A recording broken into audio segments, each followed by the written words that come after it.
Today's video is brought to you in part by Gamefly.com, where you can sign up for a premium free 30-day trial. More details are in the description below. What is happening, gamers? This is Bradley here, and welcome back to another video. So, as you can clearly see from the title, I had the wonderful privilege of going to E3 2016. Nintendo invited me to go, and I couldn't pass up the marvelous opportunity to play some upcoming games. This was the first E3 I have ever been to, and matter of fact, it's the only gaming convention I've been to. Needless to say, it resulted in a buttload of walking, and my legs felt like dead spaghetti noodles by the time I got home. I did get to meet some genuinely cool and down-to-earth people in the process though. I got to take a picture with Koji Igarashi, the father of Castlevania. I stood in line and talked with Christina V, the voice actor for Shantae, and I got to meet the voice of Mario, Charles Martinet. He said I was #1, but you know, he kinda said that to everyone. I'm on to you, Charles. In terms of games I played, I honestly barely got hands-on with any since the lines were extremely long.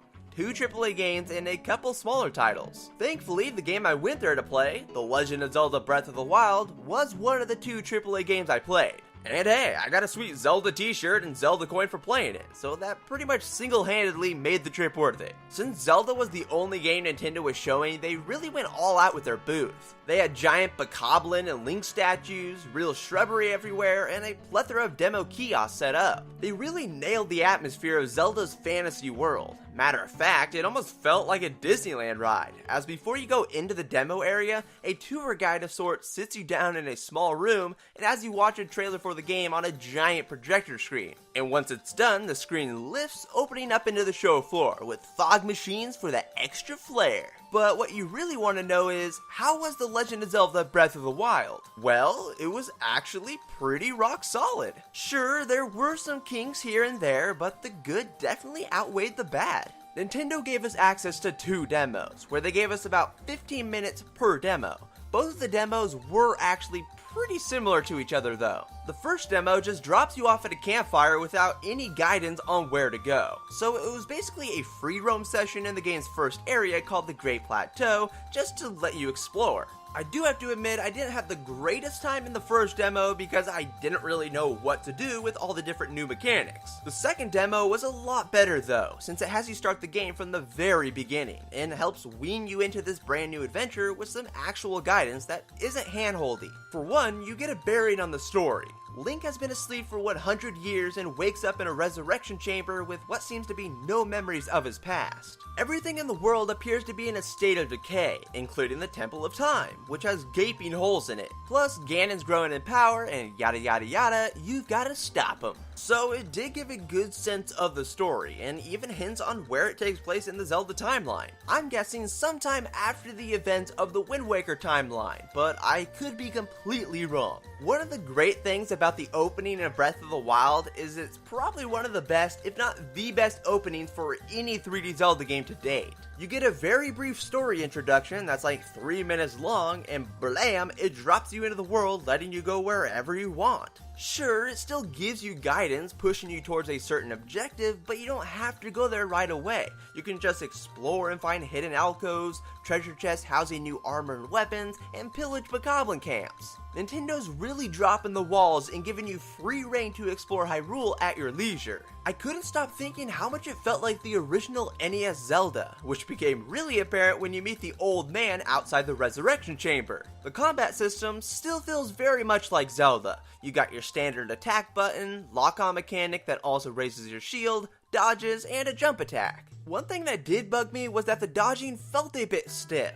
Link didn't seem to jump far out of range when dodging, but maybe I'm just really used to Ocarina of Time. The enemies were certainly more fierce this time around, and you definitely have to be careful when going in for a strike. I died a couple times from a certain gray Bokoblin because he would straight up one-hit kill me. The new wrinkle of being able to collect a variety of weapons and armor, each with their own stats, was quite nifty, as it adds some much needed RPG mechanics to the game.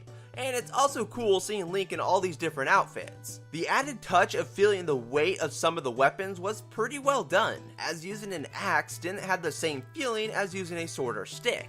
I don't know how many different weapon types will be present in the game, but I'm hoping there will be a good variety and that they'll mostly feel distinct from one another and not just feel like skins, so to speak. The item system is also overhauled this time around, as the bow is now always equipped and can be easily shot with the ZR trigger. You do have to really judge distances correctly though, since arrows follow a huge arc now. Now, I could be wrong here, but from what I could tell, you could only equip one other item, such as bombs, to use with the L button. Thankfully, it's super simple and seamless to switch gear in and out. You simply hold down on the D-pad and use the right stick to move to the desired item, and blam, you drop right back into the action. It can literally take like 1 to 2 seconds, and that's fantastic. Your weapons can also break, which means you lose them forever, but from what I could tell, there didn't seem to be any meter present telling you how close your weapons were to breaking. So hopefully in the final game there will be one, because it wasn't great being left in the dark there. Also, weapons seem to break a little too quickly, but maybe that was due to them being early game weapons. Link can also run again like he did in Skyward Sword with the help of the stamina bar, which, mind you, seemed to drain super fast here. This time there aren't any stamina berries laying around to fill the gauge back up, so I was constantly walking and running. If Nintendo could be a little bit more lenient with the depletion of the gauge, that would be great, or at least give us an item or potion to make it deplete slower. Thankfully, you can fast travel to specific spots on the map, which will help eliminate a lot of the tediousness of travel. Breath of the Wild also puts a huge focus on verticality, and it feels oh so wonderful having a designated jump button. It's so much more natural, and you could pretty much climb up any surface, as long as you reach the top before your stamina runs out. The world of Hyrule no longer feels flat and linear like past 3D Zelda games.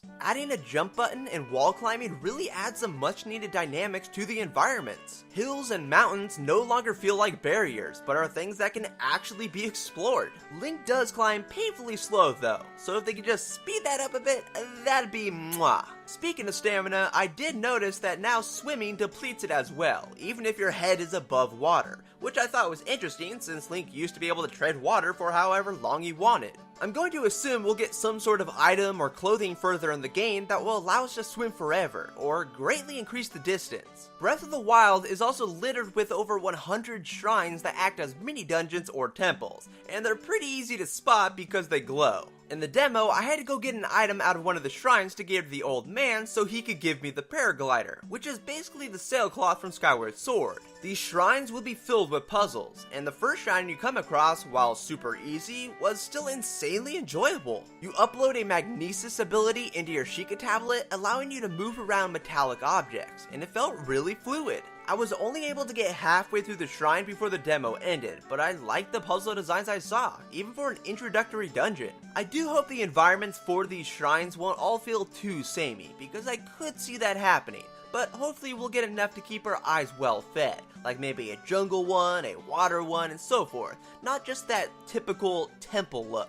Speaking of graphics, Breath of the Wild is looking really gorgeous with its bright, colorful, and stylized visuals. Even better, it takes the awesome cell shading from Wind Waker, which is one of my favorite Zelda art styles, and makes a half cartoony, half realistic feeling. From what I experienced, the game would run at most at 30 frames per second, and I say at most because the game did chug multiple times. I don't know if it was because the game still needed fine-tuning, or if it was the Wii U's limitations holding it back. But nevertheless, it was something I noticed when things would get a little crazy on screen, such as when running through a dense forest. Music, from what I could hear, was orchestrated and beautiful, but you're not going to be hearing a constant barrage of tunes like previous Zelda games. When I was just out exploring the world, it was just me and the peaceful sounds of nature. The music would only really kick in during key moments, which is something I'll have to get used to for a Zelda game, but I'm open to see how they execute it. Oh, and the voice acting is also really well done.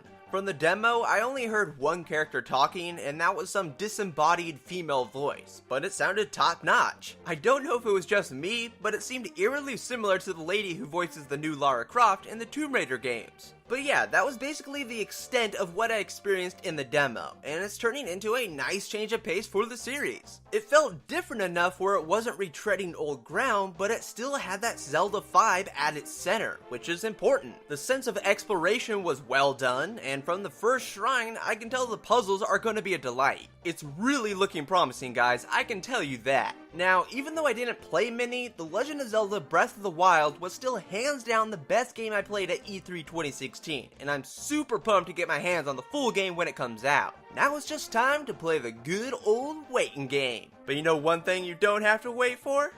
GameFly! GameFly.com has over 8,000 new releases and classics available to rent on the Wii U, Wii, 3DS, and a buttload of other systems. By using my special URL, GameFlyOffer.com/Bradzilla, link in the description, you can get for yourself a premium 30-day trial completely free. There's no contracts, and you can cancel at any time. You basically get to play games for free for 30 days. I don't know about you, but I think that's pretty awesome. Again, go to GameFlyOffer.com/Bradzilla to nab for yourself that premium 30-day trial for free. But that will bring us to the end of this video, guys, and if you liked what you saw, please give this video a thumbs up, add it to your favorites, and all that good stuff. But I will talk to you all later in the next video, guys. Bye!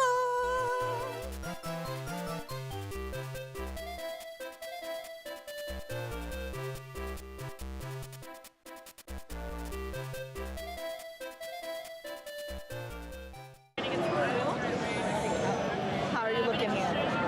Is it good? Is it good?